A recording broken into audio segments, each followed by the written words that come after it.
इस एनीमे की स्टार्टिंग में हम एक लड़की को देखते जो कि काफी रात हो गई थी और वो एक सुनसान रोड से अपने घर जा रही थी। और आप लोग तो जानते ही होंगे जब भी कोई लड़की अंधेरी रात में अपने घर जा रही होती है तो उसे किडनैप कर लिया जाता है और ऐसे इस लड़की के साथ भी होता है। इन किडनैपर्स का प्लान था कि इस लड़की को किडनैप करके इसके पिता से एक मोटी रकम वसूल करना। और ये लड़की बहुत ही ज्यादा सुंदर भी होती है तो उसकी सुंदरता देखकर एक किडनैपर का प्लान बदल जाता है और वो उस लड़की के साथ जबरदस्ती करने की कोशिश करने लगता है। इस सिचुएशन में ये लड़की बहुत ही ज्यादा डरी हुई थी और बहुत ही ज्यादा घबरा रही थी कि आखिर इसकी जान कौन बचाएगा। लेकिन आप लोग तो जानते होंगे जब भी किसी फिल्म में किसी लड़की के साथ कोई किडनैपर गलत करने की कोशिश करता है तभी वहाँ पे अपना मेन कैरेक्टर हीरो आ जाता है। और ऐसे ही यहाँ पे भी होता है, छत को तोड़ते हुए अपना सुपर हीरो लड़की को बचाने के लिए आ जाता है और फिर ये दोनों किडनैपर के सामने खड़ा हो जाता है। इसने थोड़े अजीब से कपड़े पहने हुए थे, जैसे कि मुंह पे मास्क पहन रखा था गुंडो जैसा। किडनैपर बोलते कि आखिर तू कौन है, जिसके बाद वो बोलते कि मेरा नाम है द स्टाइलिश हीरो। जिसके बाद किडनैपर अपने हीरो के ऊपर बंदूक तान देता है और तभी अपना हीरो उस किडनैपर के ऊपर चाकू फेंक कर मारता है, जिससे उसके हाथ से जो चाकू होता छूट जाता है और वो पीछे जाकर गिर जाता है और फिर उसे उठाकर जमीन पे पटक देता है और उसके चेहरे पर एक जोरदार लात मारता है और उसके चेहरे का पाव भाजी बना देता है। और तभी दूसरा किडनैपर भी अपनी गन को निकालता है, लेकिन वो शूट नहीं करता बल्कि गन को नीचे गिरा देता है और उस हीरो को कहता है कि मुझे तेरे जैसे बच्चे को हराने के लिए किसी गन की जरूरत नहीं। और तभी वो अपने पीछे से एक चाकू को निकालता है और अपने हीरो के ऊपर चाकू से हमला कर देता है और उस चाकू का इस्तेमाल करके वो अपने हीरो को थोड़ा बहुत इंजर्ड भी कर देता है। और फिर हमें पता चलता है ये जो किडनैपर था पहले एक आर्मी ऑफिसर था, जिस कारण उसे थोड़ी बहुत तो लड़ाई करनी आती है। और तभी हीरो को भी काफी ज्यादा गुस्सा आ जाती है और वो इस पॉइंट पे अपने पीछे से एक औजार निकालता है और उन दोनों के बीच में यहाँ पे एक तगड़ी लड़ाई होने लगती है। जब उस गुंडे के हाथ से चाकू छूट जाती है तो वो अपने हीरो के ऊपर मुक्कों से हमला करने लगता है, लेकिन उसके सभी मुक्कों से वो बच रहा है। और तभी वो मौके का फायदा उठाकर अपने हीरो के ऊपर एक जोरदार लात मार देता है, जो कि उसको सटीक निशाने पे लग जाती है, लेकिन वो बच जाता है। और आप लोगों को तो पता होगा कि एक साइड कैरेक्टर अपने हीरो के सामने कहाँ टिकने वाला है, तो इसके बाद अपना हीरो उसकी चटनी बना देता है और इसके बाद वो उस लड़की के पास जाता है और उसके हाथों से रस्सी को खोल देता है और एक अनजान शख्स के तरफ वहाँ से चला जाता है। और इसके बाद वहाँ पे पुलिस आ जाती है और साथ ही उस लड़की के माता पिता भी आ जाते हैं और वो उस लड़की को अपने साथ ले जाते हैं। इसके बाद हम अगले दिन का सीन देखते, वो लड़की स्कूल जा रही थी और उसके सामने जितने भी लोग आ रहे थे सभी को वो गुड मॉर्निंग बोल रही थी। तभी इस लड़की को सामने एक लड़का देखता, उन दोनों की एक दूसरे से आंख लड़ती है, जिसके बाद वो दोनों एक दूसरे को गुड मॉर्निंग विश करते हैं। नेक्स्ट सीन में हम देखते कि कागोरो नाम का एक लड़का जिसकी ट्रक से टक्कर होने के कारण मौत हो गई है और ये न्यूज टीवी पर आ रही थी और पुलिस को इन्वेस्टिगेशन करने पर पता चला कि ये सारी गलती ट्रक वाले की थी, जो कि दारू पीकर ट्रक चला रहा था, जिससे कागोरो की मौत हो गई। इसके बाद हमें कागोरो के एक बचपन का फ्लैशबैक दिखाया जाता है, जिसमें वो बोल रहा था कि जब लोग छोटे होते हैं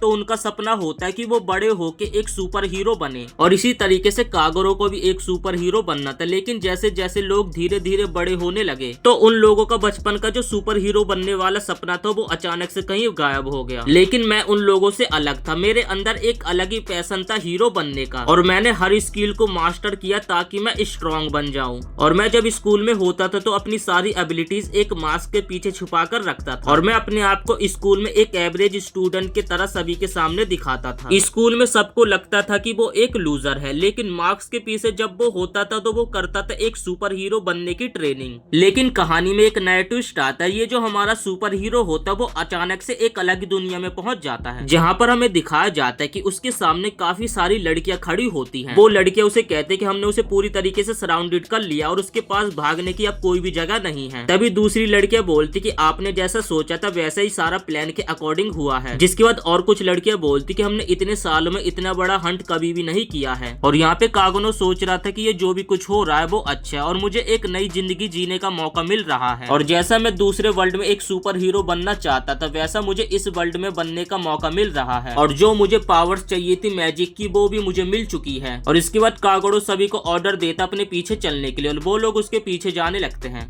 इसके बाद हम कागुनो को देखते जो कि कहता मुझे ये याद तो नहीं ये कब से शुरू हुआ है, लेकिन मुझे शुरुआत से ही एमिनेनीज शैडो बनना था। तभी एक लड़की जिसका नाम एल्फा होता है वो कागुनो को बोलती है कि जैसा तुमने सोचा था वैसे ही हो रहा। मैंने एंशिएंट टैंक्स के अंदर थोड़ा पढ़ा और मुझे उसके अंदर कल्ट ऑफ डियाब्लो के बारे में कुछ बात पता चली है और जितना ज्यादा हम उनके बारे में पढ़ते हैं वो उतना ही ज्यादा हमें पावरफुल लगते हैं। जिसके बाद एल्फ कहती है कोई बात नहीं, लेकिन मैं उन्हें संभाल लूंगी। अगले सीन में दोबारा से हमें वही टीवी का सीन दिखाया जाता है जिसमें कागुनो मर गया होता है, लेकिन इस बार वो रेनकार्नेट होकर एक बच्चा बन गया है। तभी उस बच्चे की जो माँ होती है वो कहती है कि कितनी अजीब बात है, हमारा बच्चा तो रो ही नहीं रहा। और जिसके बाद उस बच्चे के माता पिता उसे घूरने लगते। तभी कागुनो को समझ आ जाता कि आखिर उसे क्या करना है, और तभी कागुनो जोर जोर से इस पॉइंट पे रोने लगता है। और जिसके बाद उस बच्चे के माता पिता को शांति मिलती है कि हाँ, हमारा बच्चा एकदम नॉर्मल है। और जिसके बाद यहाँ पे कागुनो को समझ आ जाता है कि उसका दोबारा से जन्म हो गया है। और तभी हमें कागुनो की एक बड़ी बहन दिखाई देती है जो कि कागुनो को देखकर काफी ज्यादा खुश थी। और एयर में कागुनो को मैजिक की स्मेल आ रही थी। जिसके बाद वो बोलता है कि पिछली लाइफ में मेरा सपना था कि मैं एक मैजिक पावर वाला सुपर हीरो बनूं। और यहाँ पे कागुनो डिसाइड करता है कि इस पॉइंट पे उसे जितनी भी पावर्स मिलेगी वो उससे स्ट्रॉन्ग बन के दिखाएगा। काफी साल बीत जाते और हम देखते हैं कि कागुनो काफी ज्यादा बड़ा हो गया होता और वो अपनी बहन के साथ ट्रेनिंग कर रहा था। और कागुनो को पता चलता है कि उसकी फैमिली में जनरेशन वाइज जनरेशन लोग डार्क नाइट्स बनते हैं, और डार्क नाइट्स अपने मैजिक का इस्तेमाल करके अपनी फिजिकल पावर्स को एनहेंस कर सकते हैं। और तभी हम देखते हैं कि कागुनो ट्रेनिंग के दौरान एक पत्थर के ऊपर डैगर मार के उसे तोड़ने की कोशिश कर रहा था, लेकिन उससे नहीं टूटता है। लेकिन जो कागुनो की बहन होती है वो बड़े इजीली उस पत्थर को तोड़ देती है। जिसके बाद कागुनो अपनी बड़ी बहन के लिए उन सभी के साथ क्लैपिंग करने लगता है और वो कहता है कि मेरी बहन काफी ज्यादा टैलेंटेड है। लेकिन दूसरी तरफ वो जो कि एक एवरेज ऑर्डिनरी डार्क नाइट है। लेकिन हम दूसरी तरफ तो जानते ही हैं कि कागुनो कितना ज्यादा स्ट्रॉन्ग है, जो कि सभी के सामने अपनी पावर्स को दिखाना नहीं चाहता है। और इसके बाद हमें रात का सीन दिखाया जाता है जहाँ पर कागुनो अकेले ही काफी सारे लोगों को जान से मार देता है और कागुनो काफी ज्यादा इंजॉय भी कर रहा था। तभी पीछे से एक और गुंडा उसके ऊपर हमला करता है और कागुनो बिना पीछे देखे अपनी शॉट को मोड़ देता है, जिससे वो उसके वार से बच जाता है। और दूसरी बार भी वो गुंडा कागुनो के ऊपर हमला करता है और ये अटैक कागुनो को लग जाता है। लेकिन कागुनो अपने हीलिंग मैजिक का इस्तेमाल करता है और जो उसे चोट लगी थी वो एकदम ठीक हो जाती है। और इसके बाद कागुनो उस बंदे को बहुत ही बुरी तरीके से मार देता है और फिर कागुनो को उन गुंडों के द्वारा लूटा हुआ बहुत सारा खजाना मिलता है। और तभी कागुनो को एक केव दिखता है और वो उसके अंदर जाकर देखने लगता है तो वहाँ पे एक खतरनाक क्रिएचर होता है। कागुनो उसे देखकर बोलता है तुम तो सड़ने लगे हो लेकिन तुम अभी भी जिंदा हो, क्या तुम पॉइजनस हो? जिसके बाद कागुनो उसके ऊपर हाथ लगाता है और उसे पता चलता है कि आखिर प्रॉब्लम क्या है। कागुनो कहता है कि इस बेबलेंथ को मैंने पहले फील कर रखा है और ये तो सिर्फ एक मैजिकल ओवरलोड है। और इसके बाद कागुनो स्माइल करता है और उसके ऊपर अपने मैजिक का इस्तेमाल करता है। नेक्स्ट सीन में हम देखते हैं कि कागुनो उस क्रिएचर को अपने साथ घर लेकर आ जाता है और उसके ऊपर अलग अलग एक्सपेरिमेंट करने लगता है।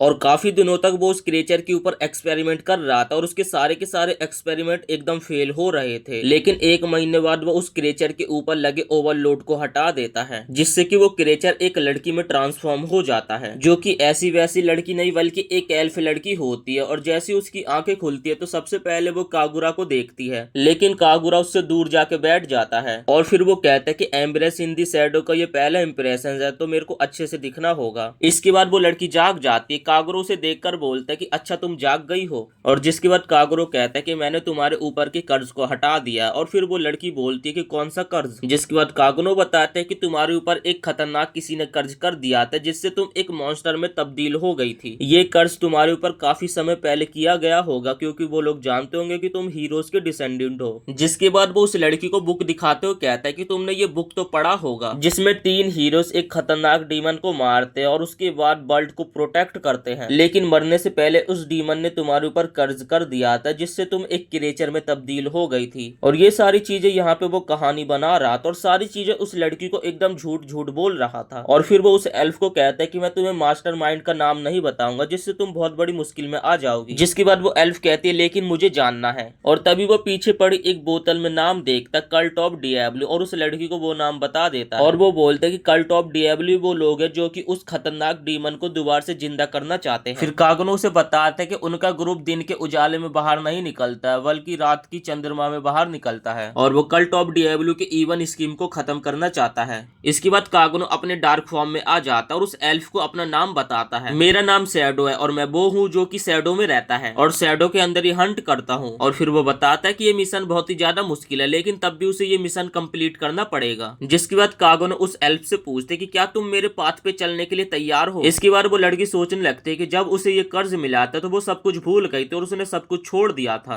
और तुमने इस कर्ज से मुझको छुटकारा दिलाया और मेरी जान बचाई है। अगर तुम ये चाहते हो कि मैं तुम्हारी मदद करूँ तो मैं तुम्हारी मदद करने के लिए हमेशा के लिए तैयार हूँ। और इसके बाद वो एल्फ कागुनो से हाथ मिलाती है, और जिसके बाद कागुनो अपने मन में सोचता है कि ये सारी कहानी तो मैंने उसे झूठ बोली है। तभी कागुनो उसे ये भी बताता है कि फ्यूचर में हम काफी खतरनाक लोगों और क्रिएचर्स से भी लड़ेंगे, तो तुम उनके सामने क्या करोगी। जिसके बाद वो एल्फ कहती है चाहे कुछ भी हो लेकिन मैं आपका मरते दम तक साथ दूंगी। कागुनो उसकी बात सुनकर कहता है कि ये हुई ना बात। जिसके बाद वो लड़की खड़ी हो जाती है। वो कहने लगते हैं कि हमें बाकी हीरोज के डिसेंडेंट को भी ढूंढना पड़ेगा और उन्हें अपने अंडर में लेना होगा, और जिससे हम अपनी ऑर्गेनाइजेशन को और भी ज्यादा एक्सपेंड कर पाएंगे और जिससे हमारी ऑर्गेनाइजेशन और भी ज्यादा स्ट्रांग हो जाएगी। कागुनो उसकी बात मान लेता है। जिसके बाद कागुनो बोलते कि हमारे ग्रुप का नाम होगा शैडो गार्जियन और आज से तुम्हारा नाम है अल्फा। इसके बाद हमें 3 साल बाद का समय दिखाया जाते। कागुनो अपनी बहन क्लियर के साथ ट्रेनिंग कर रहा था और उसकी बड़ी बहन क्लियर कागुनो के ऊपर भारी पड़ रही थी। लेकिन सच्चाई तो यह है कि कागुनो अपनी बड़ी बहन को बड़े इजीली कभी भी हरा सकता है, लेकिन वो ऐसा नाटक करता है कि जैसे कि वो कमजोर है, क्योंकि वो अपनी बहन के सभी अटैक को उसके हमला करने से पहले डिटेक्ट कर लेता है। लेकिन वो ऐसा नहीं करता और क्लियर के हर अटैक को खा रहा होता और जाकर रिवर में गिर जाता है। ये देखकर क्लियर कहते हैं कि ये लड़का कभी भी प्रोग्रेस नहीं करता है। तभी वहाँ पे उनकी मेड आ जाती है जो कि उन लोगों को बुलाने के लिए आई थी, क्योंकि उनके गेस्ट आ चुके थे पार्टी के लिए। जिसके बाद क्लियर कागुनो को कहते कि मैं तुम्हारे साथ प्रैक्टिस कई दिनों तक अब नहीं कर पाऊंगी और मैं जब तक ना आऊं तो तुम अपनी ट्रेनिंग को चालू ही रखना, और जिससे वो मान जाता है। और फिर कागुनो पानी से बाहर निकलने लगता और कहता कि बैकग्राउंड कैरेक्टर, यूं कहे तो साइड कैरेक्टर बनना इतना भी आसान नहीं, क्योंकि हम लोग तो जानते हैं कि कागुनो कितना ज्यादा स्ट्रांग है, लेकिन अभी भी वो अपनी बहन और सभी फैमिली मेंबर्स के सामने अपने आप को एक साइड कैरेक्टर दिखाता है। जिसके बाद कागुनो बताते हैं कि जब एक डार्क नाइट 15 साल का हो जाता है तो वो एक मिड गियर एकेडमी में जा सकता है ताकि उन्हें और भी ज्यादा नॉलेज और वो स्ट्रांग हो सके। और वो बताता है कि उसकी एल्डर सिस्टर आज मिड गियर एकेडमी में जाने वाली थी, लेकिन जिस दिन उसके एकेडमी जाने का समय हो गया था तो वो अचानक से कहीं गायब हो गई और उसके कमरे का सामान भी बिखरा होता और वो कहीं पे मिल भी नहीं रही थी। लेकिन यहाँ पे कागुनो के डैड काफी ज्यादा हैरान होते हैं कि क्लियर से आखिर कौन स्ट्रांग है जिसने क्लियर को किडनैप कर लिया। तभी वहाँ पे कागुनो की मॉम आते और उसे कहती है कि तुम बस यहाँ पे अपना टाइम वेस्ट कर रहे हो, इससे अच्छा ये होगा कि जाकर तुम हमारी डॉटर को ढूंढो। और जिस कारण उन दोनों के बीच में लड़ाई स्टार्ट हो जाती है और कागुनो अपने माता पिता की लड़ाई को ही देख रहा था और फिर कागुनो वहां से चला जाता है। जिसके बाद हमें पता चलता है कि कागुनो के पीछे जो लड़की थी असल में वो एक एल्फ है और वो उन्हीं की ऑर्गेनाइजेशन की एक न्यू मेंबर है। और फिर कागुनो कहता है कि अच्छा एल्फा इस तरीके से इन मेंबर्स को कलेक्ट कर रही है जैसे कि ये सभी कोई खोई हुई बिल्ली हो। जिसके बाद कागुनो बीटा से पूछते कि अल्फा कहाँ है। जिसके बाद वो बताते कि अल्फा ने तो अभी से ही क्लियर के बारे में डिटेल ढूंढना स्टार्ट कर दिया है। ये सुनकर कागुनो कहता है कि ये तो कमाल की बात है क्योंकि वो काफी फास्ट तरीके से मूव करती है।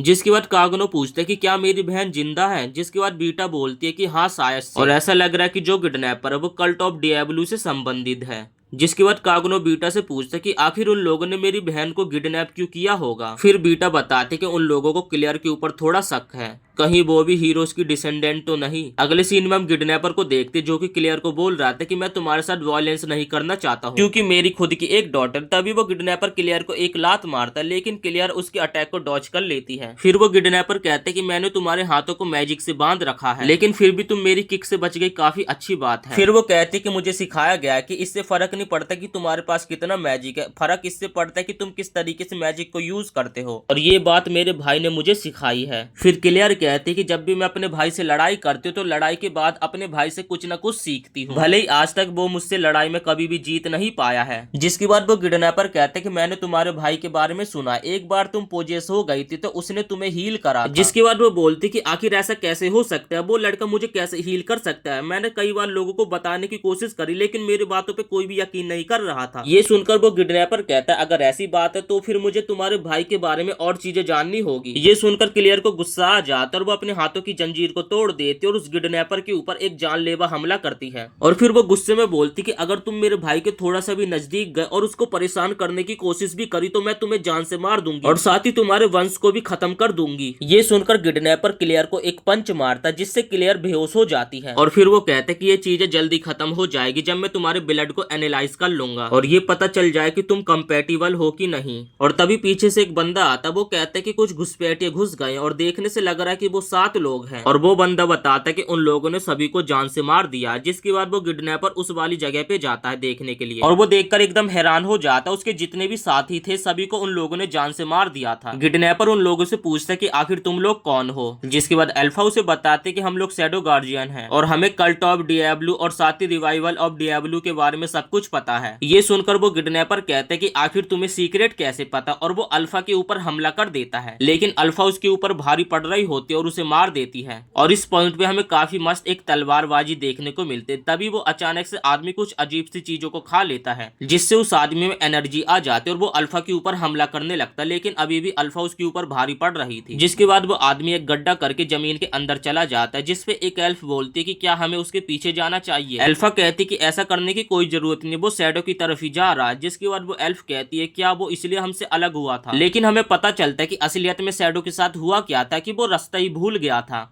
शैडो मजे से नीचे घूम रहा होता है, तभी वो किडनैपर शैडो के पास आ जाता है और फिर वो किडनैपर शैडो के ऊपर हमला कर देता है। लेकिन शैडो बड़े इजीली उसे रोक लेता है। शैडो उसे कहता है कि तुम्हारे पास अल्फा से ज्यादा मैजिक पावर्स है, लेकिन बुरी बात यह है कि तुम्हें उन पावर्स का अच्छे तरीके से यूज नहीं करना आता है। ऐसा बोलकर वो उस किडनैपर को गुस्सा दिला देता है, जिससे वो किडनैपर गुस्से में उसके ऊपर लगातार हमला करने लगता है और शैडो उसके हर अटैक से बड़े इजीली बच रहा था और उसे कहता है कि मुझे तुम्हें 3 स्टेप बताने दो जिससे तुम मैजिक को यूज करने में मास्टर हो जाओगे। जिसके बाद वो उसे फर्स्ट स्टेप में बताता है कि तुम्हें अपनी मैजिक के कम अमाउंट को यूज करना है और उस मैजिक को अपने पैरों पे कॉन्सेंट्रेट करना, जिससे तुम्हारी स्पीड बढ़ जाएगी। और इसके बाद शैडो से सेकंड स्टेप बताते हैं कि जब तुम अपोनेंट के एकदम करीब आ जाओगे तो ना तो किसी भी मैजिक और स्पीड की जरूरत होगी। और लेसन 3 में बोलते हैं कि मैं तो अभी शुरू हुआ हूँ और उसे पीटने लगता है। और तभी वो किडनैपर कहने लगता है कि क्या मैंने कभी भी इतनी ओवर वैल्यू बैटल करी है। फिर वो किडनैपर कहने लगता है कि मुझे नहीं पता कि तुम कितने ज्यादा स्ट्रांग हो और तुम्हें इस वर्ल्ड के डार्कनेस के बारे में नहीं पता कि ये कितना ज्यादा डीपर है। तुम ये कभी भी इमेजिन नहीं कर सकते हो। और फिर जो उसने अल्फा से लड़ाई करते समय एक अजीब सी चीज खा ली थी उसे खा लेता है और उसके बाद शैडो के ऊपर हमला कर देता है। और जिसके बाद वो काफी ज्यादा पावरफुल हो जाता है और शैडो को हराने के लिए एक वेपन का इस्तेमाल करता है। लेकिन शैडो उसे बड़े इजीली रोक लेता है। जिसके बाद वो अपने अंदर की पावर्स का इस्तेमाल करता है और उसे बोलते कि प्ले टाइम ओवर हो गया है। और इस पॉइंट पे शैडो किडनैपर को हरा देता है। मरते मरते किडनैपर बोलते कि ये लड़का मेरे से काफी ज्यादा स्ट्रांग है और मैं इसकी डार्कनेस के आगे एकदम पावरलेस था। तभी किडनैपर को अपना नेकलेस खुलता हुआ दिखता है जिसमें उसकी अपनी बेटी के साथ तस्वीर होती है। और तभी वो अपनी बेटी का नाम पुकारता मेलिया और इसके बाद वो मर जाता है। और शैडो उसके पेंडेंट को उठा लेता और कहता है कि ये आदमी काफी ज्यादा बूढ़ा था लेकिन फिर भी काफी ज्यादा स्ट्रांग भी था।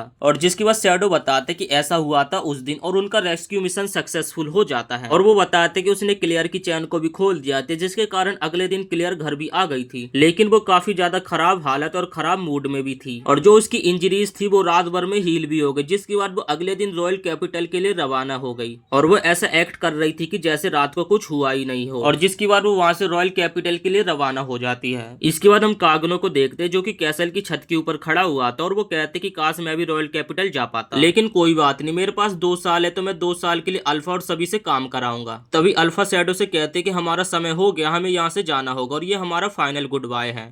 इसके बाद हम नेक्स्ट सीन में देखते कि कागनो ट्रेन में बैठकर कहीं जा रहा होता है और वो अपने मन में कहते कि अल्फा और बाकियों के कहने के हिसाब से जो कल्ट ऑफ डियाब्लो है वो एक काफी बड़ा ऑर्गेनाइजेशन है और वो लोग कागनो को छोड़कर अलग अलग जगह पे चले जाते हैं, ये कहकर कि वो लोग उस ऑर्गेनाइजेशन से लड़ने वाले हैं। कागनो अपने मन में सोचता है कि जो मैंने इन लोगों को झूठ बोला था वो लोग आज तक इसे सच मानती आई हैं और हम इस नाटक को हमेशा के लिए नहीं चला सकते, इसके लिए वो अपने आप को फ्री कर रहे हैं। कागनो कहता है कि इसके लिए मैं उन्हें ब्लेम नहीं कर सकता। जैसे जैसे लोग बड़े होते जाते वो अपने सुपर हीरो बनने के सपने को भूल जाते हैं और पिछली लाइफ में जो कागनो की बैटल होती थी वो उसे खुद ही लड़ा करता था। ट्रेन से उतरने के बाद कागनो मिडगार किंगडम में पहुंच जाता है जहाँ की वो पॉपुलेशन बताते हैं कि यहाँ की आबादी 1 मिलियन से ज्यादा है और जबकि कागनो अब 15 साल का हो गया तो वो मिडगियर अकेडमी में भी जा सकता है। और तभी हमें पता चलता है कि कागनो को रहने के लिए एक छोटा सा अपार्टमेंट मिला है और साथ ही उसने कुछ अपने नए दोस्त भी बना लिए हैं। इसके बाद वो लोग इंस्टीट्यूट में जाने के लिए एक ट्रेन पकड़ते, लेकिन ट्रेन में काफी ज्यादा भीड़ होती है। इसके बाद वो लोग स्कूल पहुंच जाते जहां पर एक लड़का स्कूल की सबसे सुंदर लड़की को प्रपोज कर रहा था, लेकिन वो लड़की उसे रिजेक्ट करके वहां से चली जाती है। नेक्स्ट सीन में हम देखते कि कागनो के दोस्तों ने कागनो को एक शर्त दी होती कि तुम्हें भी जाके एलेक्सिया को प्रपोज करना होगा और कागनो अपने दोस्तों की शर्त मान लेता और एलेक्सिया को प्रपोज करने के लिए तैयार हो जाता है। जिसके बाद हम शाम का सीन देखते जहाँ पर कागनो एलेक्सिया को प्रपोज कर रहा था, लेकिन उसके सामने जाकर वो काफी ज्यादा नर्वस हो जाता है। उसके बावजूद भी वो उसे प्रपोज कर देता है और यहाँ पर कागनो अपने मन मन में सोच रहा था कि ये एकदम परफेक्ट है, अब मुझे रिजेक्शन मिल जाएगा, जो कि परफेक्ट एक्सपीरियंस हो जाएगा एक बैकग्राउंड कैरेक्टर के लिए। लेकिन होता इसका उल्टा। कागनो की एलेक्सिया उंगली पकड़ लेती है और उसे कहती है कि ठीक है, मैं तुम्हारी गर्लफ्रेंड बनने के लिए तैयार हूँ। लेकिन ये सुनकर कागनो एकदम हैरान हो जाता है। एलेक्सिया कहती है कि मैं तुम जैसे पर्सन का काफी समय से इंतजार कर रही थी और आज से हमारा रिलेशनशिप स्टार्ट होता है। अब अगले सीन में हम देखते हैं कि कागनो अपने दोस्तों के साथ कैंटीन में खाना खाने के लिए आता है। तभी वहाँ पे एलेक्सिया आ जाती, जो कि उन लोगों से बोलती, क्या मैं तुम्हारे साथ यहाँ पे ज्वाइन हो सकती हूँ। कागनो के दोस्त उसे देखकर एकदम हैरान हो जाते और उसे बोलते हैं कि तुम बैठ सकती हो, और फिर वो कागनो के बगल में बैठ जाती और सारे स्टूडेंट्स उसे देखकर एकदम हैरान हो जाते हैं। और जिसके बाद एलेक्सिया वहाँ पे काफी अच्छा अच्छा खाना रखवाती और कागनो बिना शर्माए सारे खाने को खा रहा था। और जब कागनो खाना खा रहा था तो एलेक्सिया उसे ही देख रही थी। कागनो यहाँ पे सोच रहा था कि अगर वो इस तरीके से खाएगा तो एलेक्सिया उसे रिजेक्ट कर देगी, लेकिन होता इसका उल्टा। एलेक्सिया उसे कहती कि आज तुम्हारी फिजिकल एजुकेशन की क्लास है ना, हम दोनों साथ में क्लास लेंगे। कागनो कहते कि मुझे नहीं लगता कि ऐसा होगा क्योंकि मैं सेक्शन 9 में हूँ। एलेक्सिया कहते कि तुम बिल्कुल भी चिंता मत करो, मैंने तुम्हारे लिए सेक्शन 1 में जगह बना दिया है। और अब यहाँ पे कागनो सोचता है कि उसका ये प्लान भी फेल हो गया है। नेक्स्ट सीन में कागनो रॉयल्टीज की क्लास में आकर अपना इंट्रोडक्शन देता है।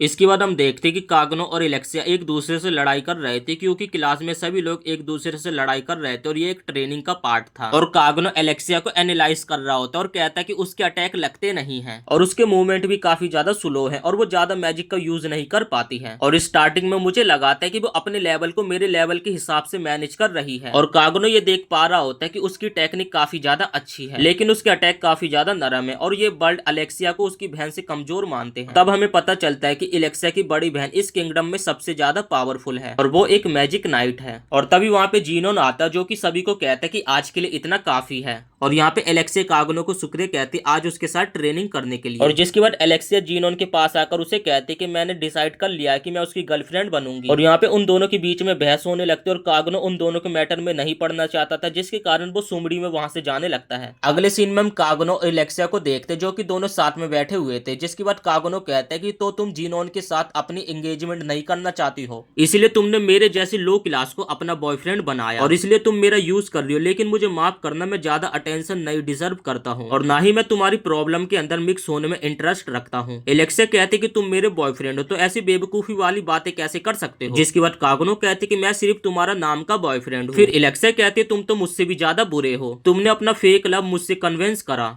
क्योंकि तुम अपने दोस्तों से एक शर्त हार गए थे और मैंने तुम्हारे दोस्तों के साथ हल्की फुल्की बातें करी, जिससे उन लोगों ने सब कुछ हक दिया और ये बिल्कुल भी अच्छा नहीं है एक इनोसेंट लड़की के दिल के साथ खेलना। अगर स्कूल के किसी भी लड़के को पता चला तो तुम्हारा पीसफुल डे कभी भी स्कूल में नहीं आएगा। ये सुनकर कागनो थोड़ा सा घबरा जाता है। जिसके बाद एलेक्सिया कहते हैं कि अगर तुम किसी भी मुसीबत में नहीं पड़ना चाहते तो मेरे बॉयफ्रेंड बनने की एक्टिंग करते रहो, जब जीनोन मेरा पीछा छोड़ देगा तो तुम इस एक्टिंग को बंद कर सकते हो। और जिस पर कागनो कहता है कि मुझे नहीं लगता कि वो तुम्हारा पीछा छोड़ेगा। एलेक्सिया कहते कि मुझे पता, मुझे बस थोड़े टाइम की जरूरत है, बाकी मैं सब कुछ संभाल लूंगी। जिस पर कागनो कहते कि मुझे नहीं लगता कि एंडिंग अच्छी होने वाली है। तभी एलेक्सिया अपने पॉकेट से एक सोने के सिक्के को निकालती और कागनो के साइड में फेंक देती है। कागनो हंसते हुए कहते कि क्या तुम मुझे इन पैसों को देकर खरीदना चाहती हो। जिसके बाद एलेक्सिया कहती है हाँ। जिसके बाद कागनो कहते कि तुमने सही समझा। तभी एलेक्सिया एक दूसरा सिक्का फेंकती है, जिसे कागनो अपने मुंह से पकड़ लेता है और कागनो को लगता है कि उसकी पॉकेट मनी से उसके एमिनियंस शैडो बनने का काम नहीं हो पाएगा, जिसके लिए उसकी वो शर्त मान लेता है। और इस पॉइंट पे एलेक्सिया कागनो को अपना कुत्ता बना लेती है और इसके बाद वो लोग अपने लबी डबी बनने वाले नाटक को कंटिन्यू रखते हैं और उन दोनों को साथ में देखकर सभी लोग काफी ज्यादा जेलस भी हो रहे थे। और वहीं से जाते समय एलेक्सिया जीनोन को देखती, जो कि कुछ लड़कियों से बात कर रहा था। अगले सीन में वो लोग ट्रेन में होते, जहाँ पर एलेक्सिया बोलती कि आखिर जीनोन अपने आप को समझता क्या है। ये सुनकर कागनो कहता है कि एलेक्सिया सबके सामने तो अपने आप को एकदम अच्छा दिखाती है, लेकिन पीठ पीछे सभी की कितनी ज्यादा बुराई करती है। इससे डिबेट करना एकदम बेवकूफी है, इसलिए मैं एक रोबोट की तरह काम कर रहा हूँ। अगले सीन में हम देखते हैं कि एलेक्सिया आइसक्रीम शॉप पे आइसक्रीम को लेती है, जिसके बाद वो दोनों साथ में बैठकर आइसक्रीम एंजॉय करने लगते हैं। कागनो कहते हैं कि तुम्हें जीनोन से शादी करने में प्रॉब्लम क्या है, वो तो तुम्हारे लिए एकदम परफेक्ट हस्बैंड रहेगा। एलेक्सिया कहती है बहुत बड़ी प्रॉब्लम, मैं उसके होने से ही नफरत करती हूँ। जिसके बाद कागनो कहता है वो तो कितना ज्यादा हैंडसम दिखता और उसके पास स्टेटस भी है, सब कुछ तो है और साथ ही उसके पास मनी भी है और वो दूसरी गर्ल्स के साथ भी कितना ज्यादा पॉपुलर है। फिर एलेक्सिया कहती है कि वो सब दिखावा, परफेक्ट दिखना काफी ज्यादा इजी है, जैसे कि मैं लोगों के सामने दिखाती हूँ। अगले सीन में हम देखते हैं कि इन दोनों के रिलेशनशिप को 2 हफ्ते बीत चुके हैं, लेकिन कुछ ज्यादा नहीं हुआ है। वो लोग ट्रेन से जा रहे होते तभी एलेक्सा कहती कि तुम्हारी फैंसी स्टाइल आज भी मेरे लिए मिस्ट्री है। तुम्हारे बेसिक तो अच्छे हैं, लेकिन तुम्हारा बाकी सब बेकार है। तुम्हारे अंदर और कुछ खास बात नहीं है, लेकिन मैं तुम्हारे ऊपर से अपनी नजरें नहीं हटा पाती हूँ। कागनो तारीफ सुनकर कहता है कि तुम्हारा शुक्रिया, जिसके बाद एलेक्सा कहती है मैं अभी भी उसे हेट करती हूँ। और इसके बाद उन दोनों के बीच में काफी देर तक बातें चलती रहती और कुछ बातें एलेक्सा को पसंद नहीं आती, जिसके बाद वो अपनी तलवार निकालती और कागनो के ऊपर तान देती और फिर वो कागनो को बोलती कि तुम्हारी बात का मतलब क्या है, जिसके बाद कागनो बोलता है कि कुछ भी नहीं। और इसके बाद ट्रेन स्टेशन पे पहुंच जाती है और वो लोग ट्रेन से नीचे उतर जाते हैं और कागनो बोलते हैं कि उसका ना चाहता रिलेशनशिप अब शायद से खत्म हो गया है। अगले सीन में हम देखते हैं कि कागनो अपने दोस्तों के साथ स्कूल जा रहा होता है और उसके दोस्तों से चेयर अप करने लगते हैं और वो कागनो से पूछते कि तुम्हारे रिलेशनशिप को 2 हफ्ते बीत चुके, क्या तुमने वो चीजें करी। कागनो बोलते हैं कि ऐसा कुछ भी नहीं है और उसके दोस्त उसे लूजर कहकर चिढ़ाने लगते हैं और वो लोग उसे कहते हैं कि एटलीस्ट तुम्हें किस तो करना ही चाहिए था। जिसके बाद वो लोग स्कूल में पहुंच जाते हैं, जहां पर जीनोन और बाकी कुछ लोग उन्हें घेर लेते हैं। जीनोन उसे बताते हैं कि प्रिंसेस एलेक्सिया कल रात से अपने डोम में नहीं आई है और शायद से उसका किडनैप हो गया और आखिरी बार तुम उसके साथ थे